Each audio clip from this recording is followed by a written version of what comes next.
अस्सलामुअलैकुम। मोहम्मद अजहर सिद्दीक अपने programme political diaries के साथ हाजिर खिदमत है। नया हफ्ता शुरू हो गया है और ये बड़ा गहमा गहमी का हफ्ता होगा। इमरान खान साहब के सख्त बयानात जो आपने पिछले हफ्ते में देख ली हैं, टीवी प्रोग्राम देख ली हैं, तो अब एक फैसला कुन जंग की तरफ है कि इमरान खान साहब को नाअहल करने की पूरी प्लानिंग हो चुकी है। लेकिन ये इतना आसान काम नहीं है, ये इतना आसान काम नहीं है। इलेक्शन कमीशन का किरदार सामने आ चुका है। इस्लामाबाद हाई कोर्ट ने भी एक ऐसा केस छेड़ लिया है जो इस्लामाबाद हाई कोर्ट ही खत्म खारिज कर चुकी है।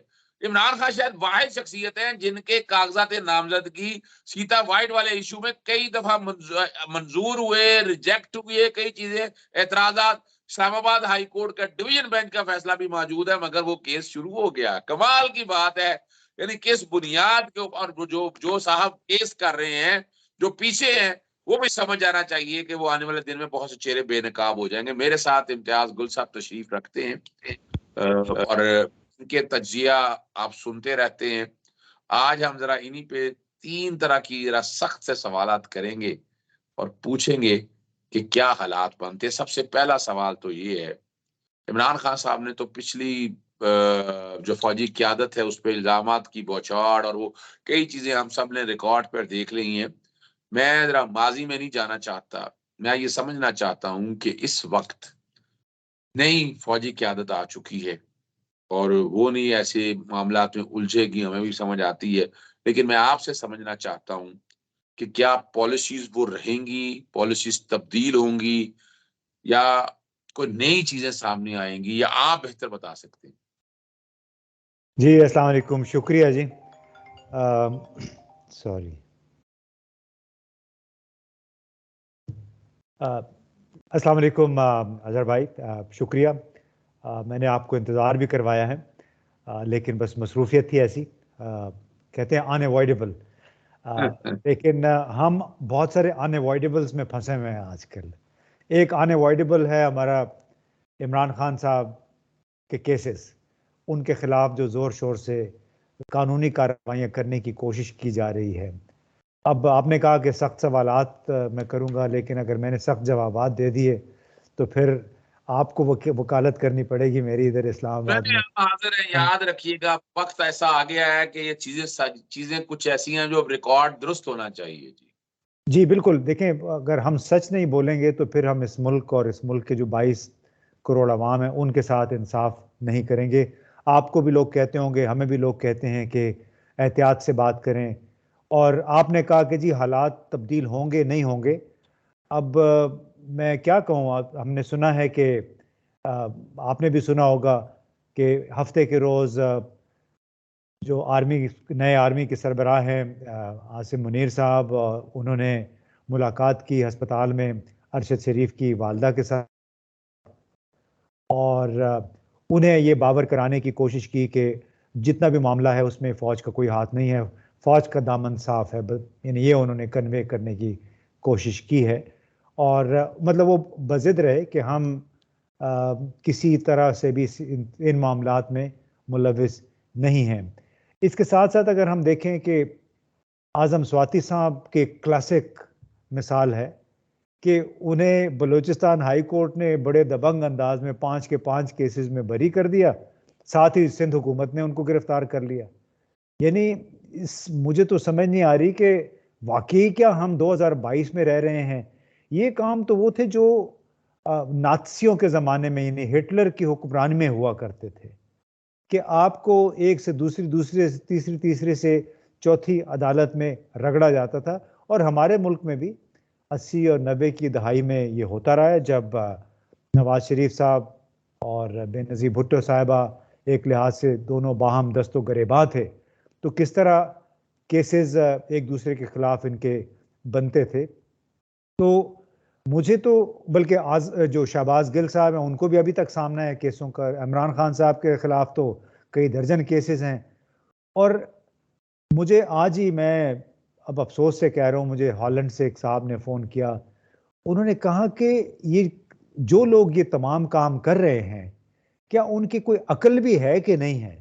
यानी वो उनका ये कहना था कि महज अक्ल के अंधों को भी पता चल जाता है कि आप रहते हैं इस्लामाबाद में, शो आप यहाँ कर रही हैं, तकरीर आपने इस्लामाबाद में की, और मेमन घोट में और माड़ीपुर में, हैदराबाद कंवर में, शहजाद में, लाड़काना में। लड़कान, कहाँ कहाँ पे आपके खिलाफ केसेस बन जाते हैं। तो मुझे कोई बहुत ज़्यादा उम्मीद नहीं है तब्दीली की, और ये तो देखें इनको अमाल से अपने साबित करना होगा। मैंने पहले भी शायद आपके साथ गुफ्तगू में ये तजवीज़ पेश की थी कि अरशद शरीफ के खिलाफ जो 16 FIRs दर्ज हुई थी, सुप्रीम कोर्ट अगर उन तमाम SHOs को कह दे कि आप ज़रा हमारे सामने पेश हों, और साथ ही उन 16 कंप्लेनेंट्स को भी ले आए कि किसने ये FIRs दर्ज करवाई हैं, तो मेरा ख्याल है दूध का दूध पानी हो जाएगा। जो अगर कह रहा है कि हम मुलविस नहीं हैं, जाहिर है वो फिर मुलविस नहीं होंगे, कम से कम कुछ तो हकीकत सामने आएगी। इसी तरह जो आजम स्वाति के खिलाफ कुछ इलाक में और पता नहीं कहाँ कहाँ पे मुकदमे दर्ज हुए, वो कितने फ्रिवलस हैं कि बलूचिस्तान हाई कोर्ट ने उठा के बाहर फेंक दिए। तो इससे अंदाज़ा मुझे ये हो रहा है कि जो हॉलैंड से मुझे फ़ोन कॉल आई, उन साहब ने बेचारे बड़ी मायूसी में ये कहा कि हम तो बाहर रह के इस हर वक्त दुआ करते रहते कि पाकिस्तान कोई तरक्की कर ले थोड़ी सी, लेकिन कहते हैं हर रोज़ हम जो बातें सुन रहे हैं वो तो एक रिवर्स गियर लगा हुआ है। अच्छा, अब अगली बात की तरफ चलते हैं। इमरान खान साहब ने बड़ा हार्ड स्टैंड लिया है। मैं पीछे तारीख के औराक देख रहा था, पलट रहा था सफ़े, जुल्फकार अली भुट्टो का दौर याद आ गया, उसके बाद मोहतरमा बेनज़ीर का दौर भी देखा। नवाज शरीफ तो ज़ाती मुलाजमत की हद तक उनके साथ, कुछ लोगों के साथ काम करता रहा, फिर उनके सख्त खिलाफ, और ऐसी ऐसी बातें उसने की, रोग आर्मी, यानी मेरा तो ख्याल है जितनी सख्त बातें नवाज शरीफ और उसके हवारियों ने की हैं तारीख में, ऐसी तो मैंने नहीं देखी ना मैंने। और इमरान खान अपना एक बयानिया बना रहे हैं, और बनाया उन्होंने इस बातों को सामने रखते हुए। आप समझते हैं कि ये बयानिया अपने मंतकी अंजाम तक पहुंच जाएगा और वो ही चेहरे दोबारा नहीं आएंगे? हमें तो नजर आ रहा है कि वो ही चेहरे इंस्टॉल हो रहे हैं, ओपन एंड शट केसों में बरी हो रहे हैं। राना सनाउल्लाह एक ऐसे केस में जो ANF ने बनाया, जिसपे आप उंगली नहीं उठा सकते, और उसमें जो हीरोइन बरामद हुई इम्तियाज गुल साहब, उसका केमिकल एग्जामिनेशन हुआ, रिकवरी मेमो बना, वो हीरोइन कहां ले जाएंगे? आप क्या कहेंगे कि इमरान खान साहब को अपनी फ्रीज हो स्ट्रेटेजी गया है। बदलनी पड़ेगी या वो इसी रवैये पे रहेंगे?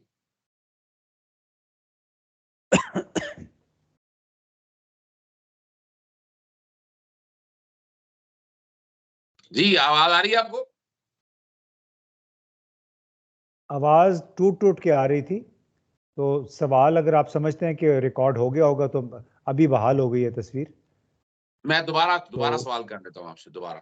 जी दोबारा कर लें मेरा ख्याल है। देखिए, अभी जो हालात और वाकयात चल रहे हैं, जिस तरह इमरान खान ने अपना एक बयानिया बिल्ड किया है, और वो, और तवक्को नहीं थी, लेकिन कुछ तारीख के औराक ऐसे हैं कि जुल्फकार अली भुट्टो के बाद जितना बेहतरीन मुलाजमत का दर्जा नवाज शरीफ खानदान ने हासिल किया, और फिर वही नवाज शरीफ रोगामी, कारगिल का इशू, जिस तरह की सख्त इल्जामात लगाता रहा, उनकी साहबजादी और उनके पार्टी के सारे लोग, लेकिन किसी का कुछ नहीं हुआ। सारे चहीते बनकर वापस बैरकों में आ गए, अपने यानी पिंजरों में आ गए माजरत के तौर पर। इमरान खान साहब क्या अपने इस बयान, हमने राणा सनाउल्लाह भी देख लिया कि वो एंटी नार्कोटिक फोर्स जिसपे उंगली नहीं कोई उठा सकता, मनशियात बरामद हुई, केमिकल एग्जामिन हुआ, रिकवरी मेमो बना, तो वो जो मनशियात है, हीरोइन, वो कहां लेकर जाएंगे? आप क्या देख रहे हैं?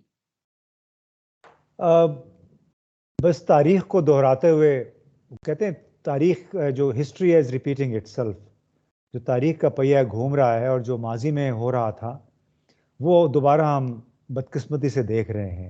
यानी 4-5 साल तक हमें गर्दान पढ़ाई गई कि ये करप्ट, वो करप्ट, और ख़ुद जनरल बाजवा ने हमें कहा, 3 दफ़ा कहा जब हम मिले, कि ये लोग, इन्होंने मईशत को बर्बाद कर दिया है। ये उनके अल्फाज थे, ये इन लोगों ने मईशत को बर्बाद कर दिया है। और मैंने नवाज शरीफ से कहा कि हम मुकम्मल तौर पे आपके साथ हैं, लेकिन करप्शन और पनामा के इशू पे नहीं।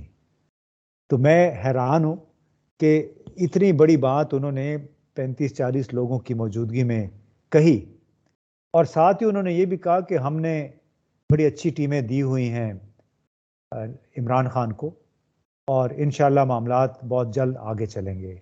और वो अच्छी टीमें कौन सी थीं? मेरा ख्याल है आपको भी पता होगा।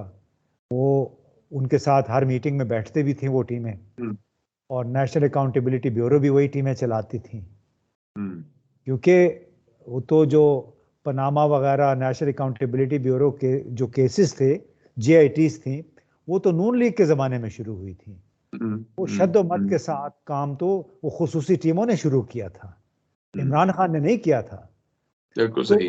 ये साहब हमें बार बार कहते थे कि हमने करप्शन के मामले पे हम किसी को माफ नहीं करेंगे। सो अब 2 साल के बाद क्या हुआ कि वही लोग हमारे सरों पे बैठ गए, वही आज बड़े पवित्र हो गए हैं, बिल्कुल फरिश्तों की तरह खुद को साबित करने की कोशिश कर रहे हैं। तो मैं समझता हूँ कि इससे पाकिस्तान की जो रूह है, क़याम पाकिस्तान की रूह, वो शदीद मुतासिर हुई है, मजरूह हुई है। और उसमें बात क्या साबित हुई है? एक ही बात कि जितना भी वेस्टेड इंटरेस्ट है इस सिस्टम के जो बड़े शराकतदार हैं, चाहे वो वर्दी में हैं, चाहे वो सिविलियन हैं, वो सब इकट्ठे हो गए हैं।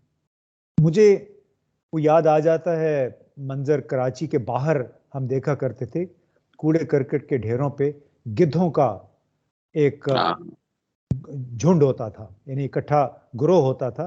जहां भी मरे हुए कुत्ते की लाश पड़ी है, मरे हुए जानवर की, उसके ऊपर वो गिद्ध इकट्ठे हो जाते थे। आजकल भी होते होंगे।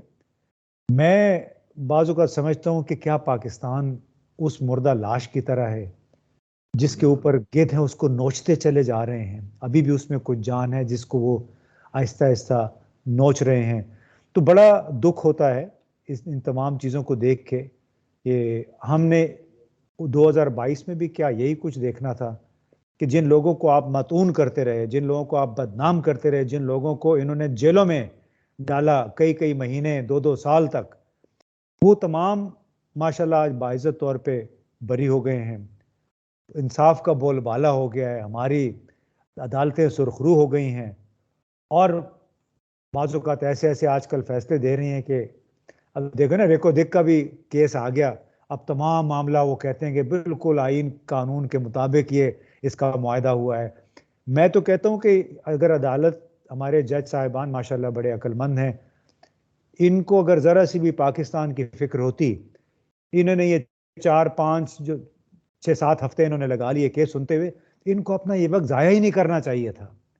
यानी इनका क्या काम है एक ऐसे मामले में हाथ डालने का कि जिस पे आपको 8-9 अरब डॉलर का की पेनल्टी पड़ी हुई है और इसी अदालत की वजह से, और उसमें आप फिर लेके बैठ गए। कॉन्स्टिट्यूशनैलिटी आप देख रहे हैं कि उस मुआहदे में गड़बड़ हुई कि नहीं हुई, लेकिन मेरे ख्याल है जिन लोगों के ज़रिए ये मुआहदा फिर हुआ, उन्होंने कह दिया होगा कि ठीक है, आप एक स्मोक स्क्रीन पैदा कर दें, अपनी समाअत करें 4-5-6 हफ्ते, और उसके बाद अपना फैसला सुना दें। वो फैसला कल उन्होंने सुना दिया। अब इसी से बस अंदाज़ा लगा लें हमारी अब इस मुआशरे की, इस कानूनी निज़ाम की क्या हैसियत रह गई है। चलते हैं प्रोग्राम के आखिरी हिस्से की तरफ, और असेंबलियां तहलील करने का इमरान खान ने फैसला कर लिया है, लेकिन हमारी जो है या कुछ और ताकतें कह दें आप, या सियासी जमातें असेंबलियां तहलील करने के बारे में या असेंबलियां तहलील नहीं करना चाहती। वो इसको ड्रैग करके हुकूमत वक्त पूरा कराना चाहती हैं ताकि जो एजेंडे हैं पूरी हो सकें और इमरान खान साहब की उस वक्त ग्राफ नीचे आ जाए। आप क्या समझते हैं कि इमरान खान साहब की अब स्ट्रेटेजी क्या होनी चाहिए? इलेक्शन, मैं तो बड़ी वजाहत के साथ कहता हूँ कि 20 दिसंबर से पहले अगर इलेक्शन करा लिया तो ठीक है, ना कराया तो इलेक्शन कमीशन ने आगे ना रोजों में इलेक्शन कराने हैं, फिर बजट आ जाना, फिर ये इलेक्शन नहीं हो सकेंगे। क्या कहते हैं आप? देखिए, खुद मैंने भी इमरान खान साहब से जब मुलाकात हुई थी तो मेरी उनसे इस्तदा ये थी कि उन्होंने पूरे पाकिस्तान और ख़ास तौर पे नौजवान तबका है उसको काफ़ी गैल्वनाइज़ किया, इतना उन्होंने मुतासिर किया है कि जो बयानिया इमरान खान ने दिया वो इधर से निकलने वाला नहीं है। यानी वो एक ऐसे लेवल पे उन्होंने एडवोकेसी की है रूल ऑफ लॉ की या करप्शन के खिलाफ।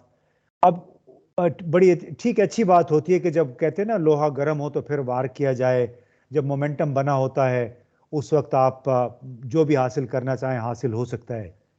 लेकिन उनको हमने ये बावर कराने की कोशिश की है कि इस वक्त पूरा निज़ाम उनके खिलाफ है। यानी जो हम पिछले सेगमेंट में हम बात कर रहे थे कि गिद्ध इकट्ठे हुए हैं, वो नोच रहे हैं इस मुल्क को। एक मैंने बुरी सी मिसाल है लेकिन मुझे तो बाज़-औक़ात यही लगता है। तो यही मेरा ख्याल है जो इस वक्त सामना है इमरान खान साहब को भी इसी सूरत हाल का, कि वो अपने बयानियों को ले गए हैं बहुत हाई। इस पे लोग जो उनके चाहने वाले हैं वो कायम रहेंगे। इलेक्शन की तारीख हासिल करना अब काफ़ी हद तक मेरा ख्याल उनके इख्तियार से निकल गया है। चौधरी परवेज़ इलाही की बातें भी आपने सुनी, वो अपनी जो रिवायती उनकी दोस्ती है बड़े घरानों के साथ और बड़े जो अहम मराकज़ हैं उनके साथ, वो भी नहीं ख़राब करना चाहते। साथ में ये उनको ये भी एहसास है कि बड़े चौधरियों की सियासत का वक्त अब ख़त्म हो गया है। अब छोटे चौधरी यानी मोनिस इलाही अपने उनके बेटे की सियासत का वक्त है और वो मुस्तकबिल जुड़ा हुआ है गालिबन इमरान खान के साथ। तो उसके ख्याल में ना वो बहुत ज़्यादा खुल के सामने नहीं आ रहे हैं जो असेंबलियों की तहलील का मामला है। तो मेरा ख्याल है ये बेहतरीन वक्त है इमरान खान साहब के लिए अपने साथियों को लेके परवेज़ इलाही जैसे जो दोस्त अहबाब हैं उनके साथ सलाह मशवरा करके कदम उठाएं। तो ना परवेज़ इलाही किसी प्रेशर में आएंगे, ना इमरान खान को उनके साथियों को कोई सुबकी होगी, इसलिए कि आप इस तमाम सिस्टम के खिलाफ इस तरह नहीं लड़ सकते हैं जब आपके पास इख्तियार नहीं है। और ख़ास तौर पे फिर जो सहूलतकार हैं उनके तो क्या कहने, अब भले वो कहते फिरे कि हमारा सियासत से कोई ताल्लुक नहीं है, लेकिन पाकिस्तान की जिसको अगर आप गाड़ी समझ लें, गाड़ी का जो इंजन है वो अब वो दूसरे सहूलतकार बन चुके हैं। इस इंजन के बगैर अब यहाँ ये गाड़ी नहीं चलेगी। यानी इतनी खराबी पैदा हो गई है कि खुद को वो नहीं कह सकते कि बस हाँ इंजन निकाल दें इस गाड़ी में से ये गाड़ी चलती रहेगी। ये खामख्याली है और मुनासिब भी नहीं है। मेरा अपना ख्याल है कि इमरान खान साहब को जो अपनी रेटोरिक है वो भी थोड़ी सी टोन डाउन करनी चाहिए। यानी जो सख्त लहजे में वो बातें करते रहे हैं, थोड़ा सा उन्हें स्टेप बैक करना चाहिए। और जो चीनी जर्नैल और मिलिट्री स्ट्रेटेजिस्ट थे सुन सी, उनके मशवरे पे इमरान खान को अमल करना चाहिए। और वो मशवरा यही है कि जब आप देखें कि तमाम निज़ाम आपके ख़िलाफ़ है, आपके लिए मुश्किल हो गया है, तो थोड़ा सा आप पीछे हट के गौर व फिक्र करें कि अब ये जो सामने रुकावटें हैं इनको मैं किस तरह अबूर कर सकता हूँ। इसमें कोई बुराई नहीं है। 2500 साल पहले जनरल सुन सी ने ये मशवरा दिया था। अगर इमरान खान, उसकी छोटी सी किताब है 40-50 सफ़े की, वो पढ़ लें तो उनकी बहुत सारी रहनुमाई भी होगी और अपनी बहुत सारी जो जहनी कर्ब से वो गुजर रहे हैं उससे भी निजात मिलेगी। जी, बहुत शुक्रिया आपका इम्तियाज गुल साहब, बहुत साहिब मशवरा आपने दिया है और उम्मीद है इस पे अमल जरूर। इजाज़त चाहता हूँ। अस्सलाम वालेकुम, अल्लाह हाफिज़, पाकिस्तान जिंदाबाद।